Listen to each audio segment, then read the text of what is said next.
മതിയായി മിഴികൾ പൂട്ടി നിൻ ചൊടിയിൽ നിന്നുതിരുന്നൊരഴകിൽ മനം ചേർത്തു ഞാനിരിക്കേ കളികൾ മൊഴിഞ്ഞൊഴുകും യമുനതൻ പൊളിനത്തിൽ ഞാനൊരു രാധയായി നിന്റെ മൃദുമന്ദഹാസത്തിൻ.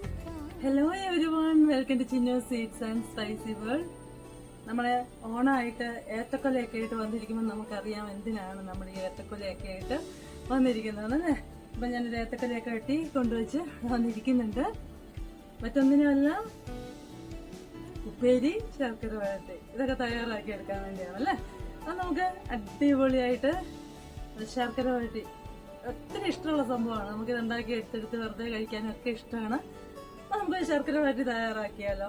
അതെങ്ങനെയാണെന്ന് നോക്കാം.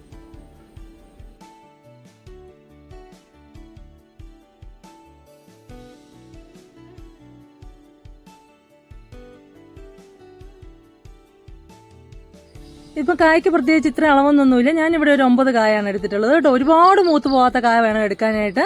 പിന്നെ കായയുടെ തൊലി കളയുന്ന സമയത്ത് നമുക്കൊക്കെയുള്ള പരാതിയാണ് കയ്യിൽ കറ പിടിക്കുന്നു എന്നുള്ളത്. നന്നായിട്ട് വെളിച്ചെണ്ണ തേച്ചതിന് ശേഷം മഞ്ഞപ്പൊടിയും കൂടി ഒന്ന് തിരുമ്മി കൈ തേക്കുകയാണെങ്കിൽ കയ്യിൽ കറയൊന്നും പിടിക്കില്ല. കായയെല്ലാം തൊലി കളഞ്ഞ് ഞാൻ വെള്ളത്തിലേക്ക് ഇട്ട് കൊടുത്തിട്ടുണ്ട്. അതിനുശേഷം വെള്ളം തുടച്ചെടുത്തിട്ട് ഒരു കൃത്യമായിട്ടുള്ള ഒരു കട്ടിക്ക്, തീരെ കട്ടി കുറയുകയും ചെയ്യരുത്, എന്നാൽ ഒരുപാട് കട്ടിയാകുകയും ചെയ്യരുത്. ഇപ്പോൾ ഈ കാണിക്കുന്ന ഒരു കനത്തിൽ നമ്മൾ കായെല്ലാം അരിഞ്ഞെടുക്കണം. ഒരുപാട് കനത്തിലല്ലാതെ ഒരേ കനത്തിലല്ല അരിഞ്ഞെടുക്കുന്നതെങ്കിൽ മൂത്ത് കിട്ടാനായിട്ട് ബുദ്ധിമുട്ടുണ്ടാകും. ചിലത് മൂക്കും, ചിലത് മൂക്കാതെ ഇങ്ങനെ സോഫ്റ്റ് ആയിട്ടിരിക്കും. അതുകൊണ്ട് തന്നെ എല്ലാ കായും നമ്മുടെ തള്ളവരിൽ പുറകോട്ട് മാറ്റി കൊടുത്ത്, അപ്പോൾ നമുക്കറിയാം കൃത്യ ഏകദേശം ഒരു അളവ്, ആ അളവിന് ഇതുപോലെ എല്ലാം ഒരേ കട്ടിക്ക് മുറിച്ചെടുക്കണം. അപ്പോൾ ഇവിടെ ഞാൻ കായെല്ലാം മുറിച്ച് ഒരു പാത്രത്തിലേക്ക് മാറ്റി വെച്ചിട്ടുണ്ട്.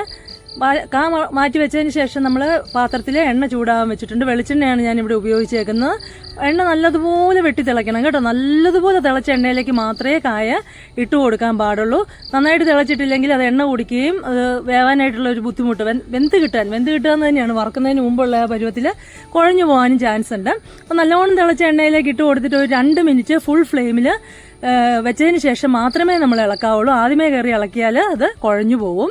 അപ്പോൾ 2 മിനിറ്റ് കഴിയുമ്പോഴത്തേന് ഇത് കണ്ടോ, ആ കായൊക്കെ ഇതുപോലെ ഇങ്ങനെ ഒന്ന് പൊങ്ങി വരും, എണ്ണയുടെ മുകളിലേക്ക് ഒന്ന് വീർത്ത് പൊങ്ങി വരും. കാരണം നമ്മൾ അത്രയും ചൂടുള്ള എണ്ണയിലേക്കാണ് അത് ഇട്ട് കൊടുത്തിട്ടുള്ളത്. ഒരു 2-3 മിനിറ്റ് കഴിയുമ്പോഴേക്കും നമ്മളൊന്ന് ഫ്ലെയിം ഒന്ന് താത്തി വെച്ച് കൊടുക്കണം. അത് കഴിഞ്ഞ് കുറച്ചേറെ നേരം എടുക്കും ഇത് നന്നായിട്ടൊന്ന് മൊരിഞ്ഞ് കിട്ടാൻ. കുറച്ച് നേരം മൊരിഞ്ഞതിന് ശേഷം കിലുകില ശബ്ദം വരികയല്ലേ, ആ സമയത്ത് നമ്മൾ കുറച്ച് വെള്ളം ഒന്ന് തിളച്ച് കൊടുക്കണം. അപ്പോൾ ഫുൾ ഫ്ലെയിമിൽ വെച്ചിട്ട് വേണം വെള്ളം തളിച്ചു കൊടുക്കാൻ. അപ്പോൾ ആ വെള്ളമൊക്കെ പൊട്ടിയതായി ഇപ്പോൾ കാണാം. അത് നല്ല ഫുൾ ഫ്ലെയിമിലാകുമ്പോൾ ആ പൊട്ടലും ആ വെള്ളത്തിൻ്റെ ശബ്ദമൊക്കെ കേട്ട് ആ ആവിയിൽ ആ കായ്ക്കകത്തോട്ട് ആവി പിടിച്ചതിന് ശേഷം നമ്മൾ ഒന്നുകൂടെ നന്നായിട്ട് മൊരിഞ്ഞ് കിട്ടും. പിന്നെ അതിനകത്ത് തണുപ്പുണ്ടാകുമോ എന്നുള്ളൊരു സംശയത്തിൻ്റെ ആവശ്യമില്ല. അതായത് ഇതുപോലെ നല്ല ഗോൾഡൻ ബ്രൗൺ കളറില്ല, ലൈറ്റ് ഗോൾഡൻ ബ്രൗൺ ആണ് കേട്ടോ. അതുകൊണ്ടോ അതെടുത്ത് അടുത്ത് പിടിക്കുമ്പോഴേക്കും അതിൽ നാര് പോലെയൊക്കെ തെളിഞ്ഞു വന്നേക്കുന്നത് കണ്ടോ. അതുപോലെ കറക്റ്റായിട്ട് മൂത്ത് കിട്ടും. ഒരു തണുപ്പെന്ന് പറയുന്നത് അതിനുണ്ടാകുകയില്ല. അപ്പം ഇതെല്ലാം ഞാൻ മൂപ്പിച്ചെടുത്തിട്ടുണ്ട്. അപ്പം ഞാൻ ഇതിനെ കോരിയെടുക്കാൻ വേണ്ടി പോവുകയാണ്. ഇതെല്ലാം കോരിയെടുത്ത് മാറ്റിയതിന് ശേഷം നമുക്ക് ശർക്കരയാണ് പാവ് കാച്ചേണ്ടത്. ശർക്കര പാവ് കാച്ചാൻ വേണ്ടി ഞാനിവിടെ ഒരു 2 ഉണ്ട, ഒത്തിരി വലിയ ഉണ്ടല്ല, 2 ഉണ്ട ശർക്കര എടുത്തിട്ടുണ്ട്. അപ്പം അതിലേക്ക് പ്രത്യേകം ശ്രദ്ധിക്കേണ്ട ഒരു കാര്യം എന്ന് പറയുന്നത് എന്താണെന്ന് വെച്ചാൽ ഒരുപാട് വെള്ളം ചേർത്ത് കൊടുക്കുക. 2-3 ടേബിൾ സ്പൂൺ വെള്ളം മാത്രം ചേർത്ത് കൊടുക്കുക. ശർക്കര ഉരുമ്പോൾ അതിൻ്റെ പാകത്തിനുള്ള വെള്ളം ഉണ്ടാവും. പിന്നെ നമ്മൾ ഉരുക്കിയെടുക്കുന്നതാണ് എപ്പോഴും നല്ലത്. കാരണം എന്താണെന്ന് വെച്ചാൽ അതിൽ അഴുക്കുണ്ടാവും. അത് കണ്ടില്ല, ഇതിൽ അഴുക്കുണ്ട്. അപ്പം നല്ല ശർക്കരയാണെന്ന് ഉറപ്പുണ്ടെങ്കിൽ നേരെ ഇട്ട് കൊടുത്തിട്ട് അതിലേക്ക് ഒരു 3 ടേബിൾ സ്പൂൺ വെള്ളം ഒഴിച്ച് ശരിയാക്കി എടുക്കുക കേട്ടോ. എന്നിട്ട് ഇതിലേക്ക് ഒരു 2 ടേബിൾ സ്പൂൺ പഞ്ചസാര ഞാൻ ചേർത്ത് കൊടുക്കുന്നുണ്ട്. പഞ്ചസാര ഒരു മസ്റ്റൊന്നും അല്ല, പക്ഷെ ചേർക്കുന്നതാണ് എപ്പോഴും അതിൻ്റെ ഒരു വേറൊരു ടേസ്റ്റ്, പ്രത്യേക ടേസ്റ്റ് കിട്ടും, അതിന് നല്ലത്. അതിനുശേഷം ഇതുപോലെ അതഞ്ഞ് നമ്മൾ ഫ്ലെയിമിലിട്ട് തന്നെയാണ് ഇത് ചെയ്യുന്നത്. അപ്പോൾ ആ വെള്ളം ഒന്ന് വറ്റി വരുന്ന സമയത്ത് ഒന്ന് എടുത്തു നോക്കുമ്പം ഇതുപോലെ ഒരു നൂൽപ്പരുവാവും. ഒരു നൂൽപ്പരുവായ ഉടനെ നമ്മൾ ശർക്കര വരട്ടിക്കുള്ള കായ വറുത്തത് ചേർത്ത് കൊടുക്കരുത്. ഒരു നൂൽപ്പരുവായതിന് ശേഷം ഒരു 2 മിനിറ്റ് കൂടെ നല്ല ഫ്ലെയിമിലിട്ട് ഒന്നുകൂടെ ഇളക്കി ഒന്ന് ഇതാക്കി എടുക്കണം. അപ്പോൾ ആ സമയത്ത് നമുക്കൊരു 1/2 ടീസ്പൂൺ ഏലക്കാപ്പൊടി ചേർത്ത് കൊടുക്കാം. ഏലക്കാപ്പൊടി ഒരുപാട് നമ്മൾ ഇതിന് ചേർക്കാറില്ല. നമ്മൾ ഏറ്റവും കൂടുതൽ ചേർക്കുന്നത് നമ്മുടെ ചുക്കുപൊടിയും ജീരകപ്പൊടിയാണ്. ഞാനൊരു 2 ടീസ്പൂൺ ചുക്കുപൊടിയും 1 ടീസ്പൂൺ മിച്ചം ജീരകപ്പൊടിയും ഇപ്പം ചേർത്ത് കൊടുത്തിട്ടുണ്ട്. ചുക്കുപൊടിയുടെ ടേസ്റ്റാണ് കേട്ടോ കൂടി നിൽക്കേണ്ടത്. അപ്പം നമ്മളിപ്പോൾ വറുത്ത് വെച്ചിട്ടുള്ള കായ മുഴുവൻ ചേർത്ത് കൊടുക്കുകയാണ്. അതിനുശേഷം ഈ സമയത്ത് തന്നെ നമ്മൾ ഫ്ലെയിം ഓഫ് ആക്കി കേട്ടോ. കായ ചേർക്കുന്ന ഉടനെ ഫ്ലെയിം ഓഫ് ആക്കണം. അതിനുശേഷം കുറച്ചായിട്ട് ഇളക്കി കൊടുക്കുക. ഇത് തണുത്ത് വരുന്ന അനുസരിച്ചാണ് ശർക്കര വരട്ടിയിൽ ശർക്കരയൊക്കെ നന്നായിട്ട് പിടിച്ചു കിട്ടുക.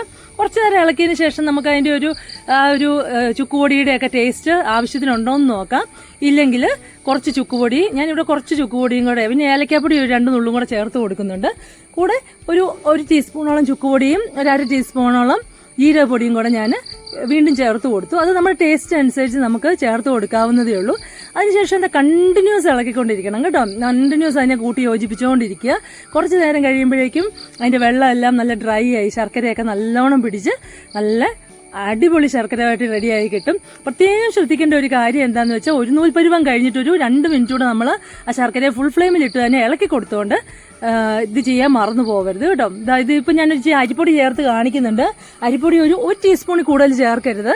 അരിപ്പൊടി ചേർത്തില്ലെങ്കിൽ നല്ല ക്രിസ്പി ആയിട്ട് പെട്ടെന്ന് ഡ്രൈ ആയി കിട്ടും. ഒന്നുകൂടെ പെട്ടെന്നായി കിട്ടേണ്ടവർക്ക് ഇതുപോലെ അരിപ്പൊടി ചേർക്കാം. അത് ചേർക്കണവർക്ക് ചേർക്കാമെന്ന് കാണിക്കാൻ വേണ്ടിയാണ് ഞാനിതിൽ 1 ടീസ്പൂൺ അരിപ്പൊടി ചേർത്ത് കൊടുത്തിട്ടുള്ളത് കേട്ടോ. ഒരുപാട് ചേർത്ത് കൊടുക്കരുത്, അപ്പോൾ അതിൻ്റെ കളറൊക്കെ മാറിപ്പോവും. ഇപ്പോൾ കണ്ടോ, കുറച്ച് നേരം നമ്മൾ കണ്ടിന്യൂസ് അങ്ങ് ഇളക്കി കൊടുത്തു കഴിയുമ്പം നല്ല അടിപൊളി ശർക്കരമായിട്ട് റെഡിയായി കിട്ടും. കൂടെ കുറച്ച് നമുക്ക് അടിയിൽ ശർക്കരയുടെ പൊടിയൊക്കെ ഉണ്ടാവും. അത് നമുക്ക് പായസത്തിന് ചേർക്കും, അല്ലാതെ അത് കഴിക്കാനും ഒക്കെ നല്ല ടേസ്റ്റാണ്. അപ്പോൾ നമ്മുടെ ശർക്കരവരട്ടി റെഡിയാണ്. ഇതുപോലെ ഞാൻ പറഞ്ഞ ആ ടിപ്സൊക്കെ യൂസ് ചെയ്ത് എല്ലാവരും ശർക്കരവരട്ടി ഓണത്തിന് തയ്യാറാക്കുക. നല്ല അടിപൊളിയായിട്ടുള്ള ക്രിസ്പി ആയിട്ടുള്ള ശർക്കരവരട്ടി നിങ്ങൾക്കും തയ്യാറാക്കി എടുക്കാൻ പറ്റും. അപ്പോൾ വീഡിയോ ഇഷ്ടപ്പെട്ടെങ്കിൽ ലൈക്ക് ചെയ്യുക, ഷെയർ ചെയ്യുക, സബ്സ്ക്രൈബ് ചെയ്യുക, കമൻറ്റും ചെയ്യുക. താങ്ക്